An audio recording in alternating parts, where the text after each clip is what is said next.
Bismillahirrahmanirrahim. Wahabi selalu diidentikan dengan kelompok teroris, padahal Al-Qaeda yang dituduh kelompok ekstrim justru bermusuhan dengan pemerintah Saudi. Para ulama Saudi yang dituduh Wahabi sesungguhnya ulama yang mengikuti prinsip salafus soleh, antara lain melarang umat Islam berunjuk rasa, apalagi memberontak kepada penguasa muslim.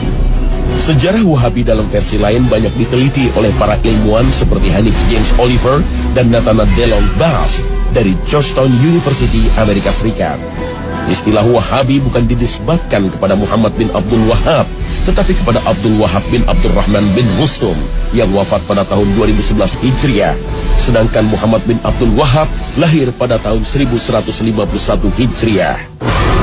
Kelompok ini begitu ekstrim terhadap para ulama ahli sunnah yang ajarannya banyak menyimpang. Isu Wahabi sengaja digulirkan oleh para imperialis seperti Inggris dan Perancis. Bahkan di Indonesia, imam bonjol yang mengobarkan perang Padri dituduh sebagai Wahabi karena dakwahnya membongkar kebiasaan kaum adat. Karena itulah Wahabi diisukan sebagai kelompok sesat. Kalau begitu, siapa sesungguhnya Muhammad bin Abdul Wahab? Muhammad bin Abdul Wahab bin Sulaiman bin Ali bin Muhammad bin Ahmad bin Rashid bin Barra bin Mushrif At-Tamimi lahir pada tahun 1694 Masehi di kota Uyainiyah yang masih masuk wilayah Najd sebelah barat kota Riyadh. Beliau banyak belajar fikih mazhab Hambali dan sangat tertarik mempelajari kitab-kitab Syekhul Islam Ibnu Taimiyah dan muridnya Ibnu Qayyim rahimahullah. Di Madinah, beliau berguru kepada Asy-Syaikh Abdullah bin Ibrahim bin Saif An-Najdi dan Asy-Syaikh Muhammad Hayah bin Ibrahim As-Sindi. Dalam dakwahnya, Muhammad bin Abdul Wahab sangat mementingkan masalah akidah yang lurus untuk membebaskan umat Islam dari syirik, bid'ah, dan khurafat. Pada saat itu, kuburan sahabat Nabi banyak dikeramatkan, diagungkan, bahkan dijadikan tempat untuk meminta-minta. Karena dakwah inilah, beliau selalu menjadi sasaran pembunuhan. Meskipun sempat terusir dari kawasan Uyainiyah, Syekh Muhammad bin Abdul Wahab tak pernah berhenti untuk berdakwah. Pada masa itu, pada abad 12 Hijriah atau abad 17 Masehi, kehidupan politik di Jazirah Arab berada dalam kekacauan. Perebutan kekuasaan sering terjadi di antara para kabilah, sementara kekuasaan Khalifah Turki Utsmani makin melemah setelah Perang Dunia Kedua. Para penguasa yang hidup saat itu menindas rakyat dengan upeti. Karena itulah mereka sangat terganggu dengan dakwah ulama yang berani dan lurus, termasuk yang dilakukan Syekh Muhammad bin Abdul Wahab. Dari sisi agama, kehidupan umat Islam banyak yang menyimpang dari ajaran Islam. Merebaknya praktek kesyirikan menjadi tantangan yang berat bagi para ulama.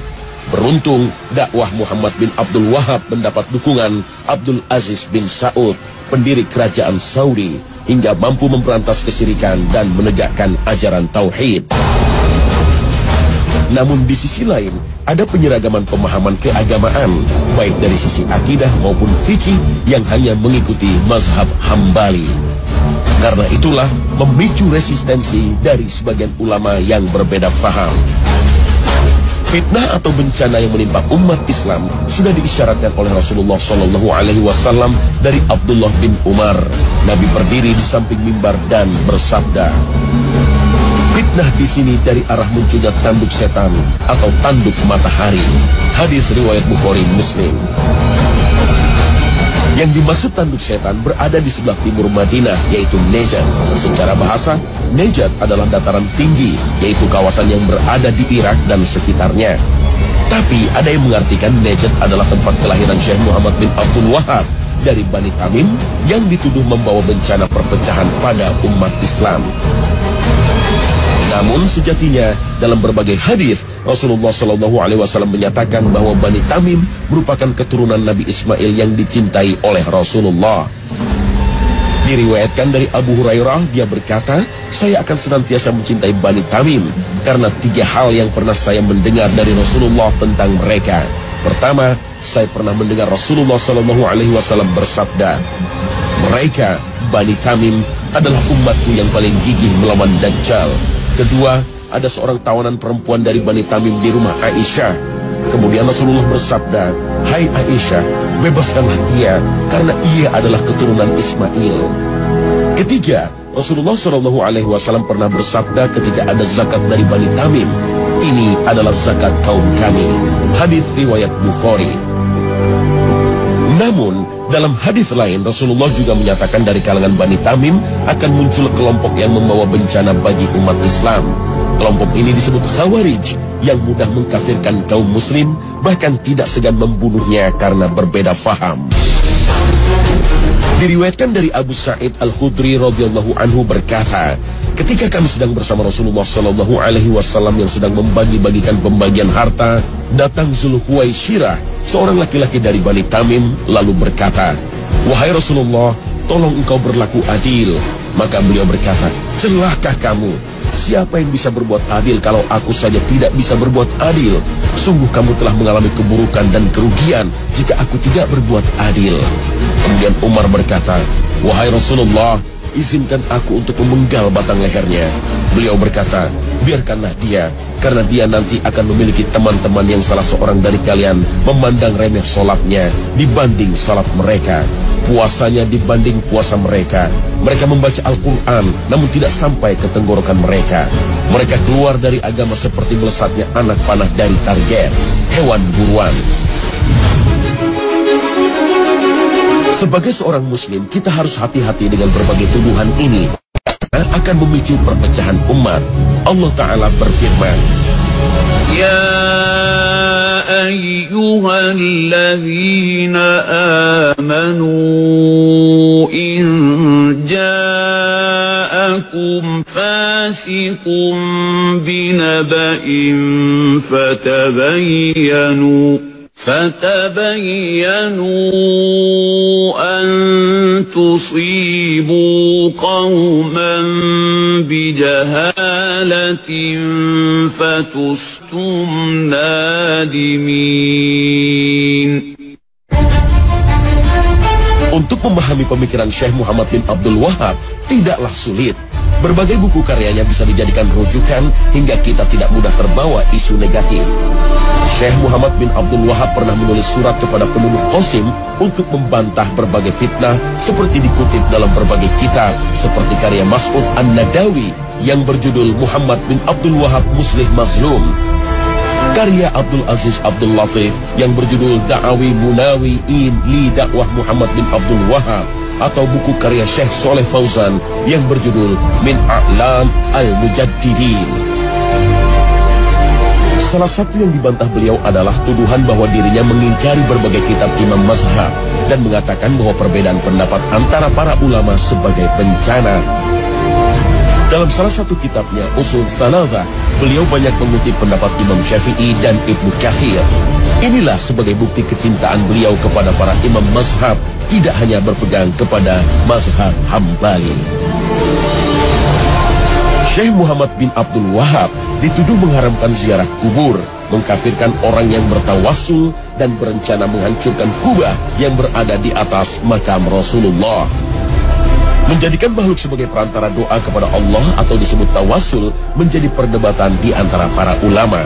Sayyid Muhammad Alwi Al-Maliki, seorang ulama Ahlus Sunnah yang menjadi guru para ulama Indonesia, menulis sebuah buku Mafahim Yajib At-Tusohah, antara lain mengutip pendapat Syekh Muhammad bin Abdul Wahab tentang kontroversi tawassul. Sebagian membolehkan tawassul kepada orang-orang soleh, dan sebagian lagi mengkhususkan hanya kepada Nabi Muhammad SAW. Dan kebanyakan ulama melarang hal itu dan memakruhkannya. Meskipun yang benar menurut kami adalah pendapat jumhur, yaitu bahwa hal itu makruh. Oleh karena itu, kami tidak mengecam terhadap orang yang melakukannya, dan tidak ada kecaman terhadap masalah-masalah ijtihad. Akan tetapi kecaman kami adalah terhadap orang-orang yang memohon kepada makhluk lebih besar daripada memohon kepada Allah Subhanahu wa Ta'ala. Fatwa ini pernah dipublikasikan oleh Universitas Imam Muhammad bin Saud Al-Islamiyah dalam Pekan Syekh Muhammad bin Abdul Wahab. Dalam fatwanya, Syekh Muhammad bin Abdul Wahab juga menjelaskan dirinya tidak mengkafirkan seorang pun dari kalangan muslim yang melakukan dosa, sebagaimana yang dilakukan kaum Khawarij. Beliau juga berpendapat wajib taat kepada para pemimpin muslim, baik yang bertindak adil maupun zalim, selama mereka tidak menyuruh kepada perbuatan maksiat. Inilah yang menjadi keyakinan jumhur ulama Ahlus Sunnah wal Jamaah. Bantahan terhadap berbagai fitnah ini juga pernah disampaikan oleh Raja Abdul Aziz dalam pidatonya di hadapan jamaah haji pada 11 Mei 1929, seperti ditulis dalam buku Al-Wajiz fi Sirah Malik Abdul Aziz. Mereka menamakan kami sebagai orang-orang Wahabi. Mereka menamakan mazhab kami Wahabi dengan anggapan sebagai mazhab khusus. Ini adalah kesalahan yang amat keji, muncul dari isu-isu bohong yang disebarkan oleh orang-orang yang mempunyai tujuan tertentu. Dan kami bukanlah pengikut mazhab dan akidah baru. Muhammad bin Abdul Wahab tidak membawa sesuatu yang baru. Akidah kami adalah akidah salafus soleh, yaitu yang terdapat dalam kitab Allah dan sunnah Rasulnya, serta apa yang menjadi pegangan salafus soleh. Kami memuliakan imam-imam yang empat. Kami tidak membeda-bedakan antara imam-imam Malik, Syafi'i, Ahmad, dan Abu Hanifah. Seluruh mereka adalah orang-orang yang dihormati dalam pandangan kami, sekalipun kami dalam masalah fikih berpegang dengan mazhab Hambali.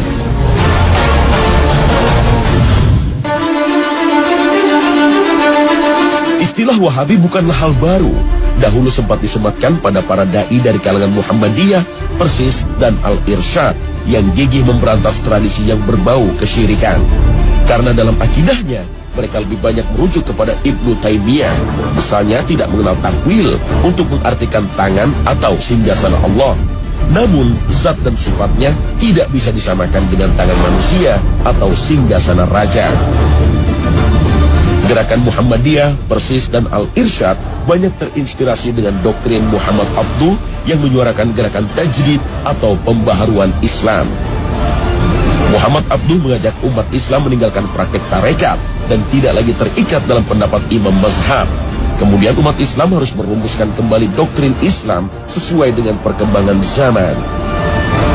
Gagasan ini mendapat penolakan dari Hadratus Syekh Hashim Asy'ari, pendiri Nahdlatul Ulama. Untuk memahami Al-Quran dan Sunnah Nabi tidak mungkin utuh tanpa mempelajari pendapat para ulama salaf, terutama para imam mazhab. Hashim Asy'ari pun berpendapat tidak semua tradisi keagamaan dianggap menyimpang dari syariat Islam. Perbedaan faham ini sempat menyulut konflik sosial. Namun, seiring makin bijaknya para ulama, mereka tidak lagi mempersoalkan masalah khilafiyah. Jika masih ada da'i-da'i yang bersikap ekstrim, sudah selayaknya kita menasihatinya dengan bijaksana, bukan melawannya dengan berbagai tuduhan keji. Doktrin Kiai Hashim Asy'ari sebenarnya seirama dengan pemahaman kaum salaf yang berusaha memahami ajaran Islam dengan merujuk pada Al-Quran dan Sunnah. Berdasarkan pemahaman salafus sholih, yaitu 3 generasi awal, para sahabat, tabi'in, dan tabi'ut tabi'in, sebagaimana sabda Nabi bahwa mereka adalah generasi terbaik. Namun gerakan salaf yang berkembang di Indonesia mendapat stigma negatif sebagai kaum Wahabi. Mereka dituduh tidak bisa berkompromi dengan masalah bid'ah dan tradisi keagamaan yang tidak pernah dicontohkan oleh generasi salafus soleh. Baik kaum Salafi, Nahdlatul Ulama, Muhammadiyah ataupun Persis sejatinya mengaku sebagai kaum Sunni atau Ahlus Sunnah wal Jamaah.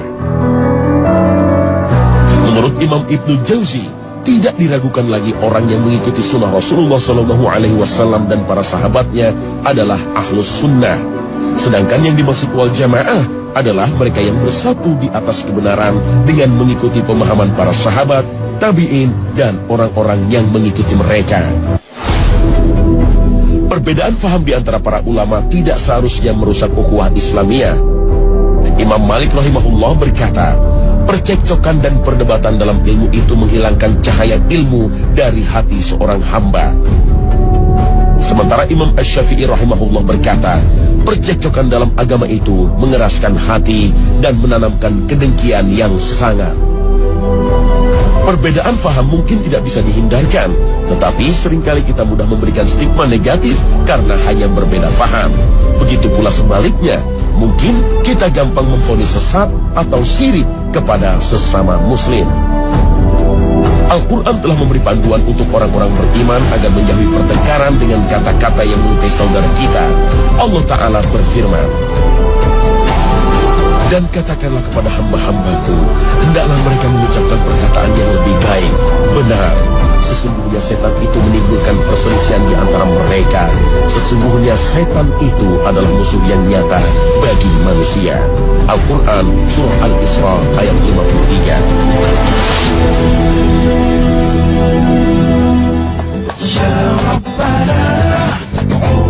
Pemirsa Khazanah, episode Wahabi ini mudah-mudahan makin memperkokoh ukhuwah Islamiyah dan kita semakin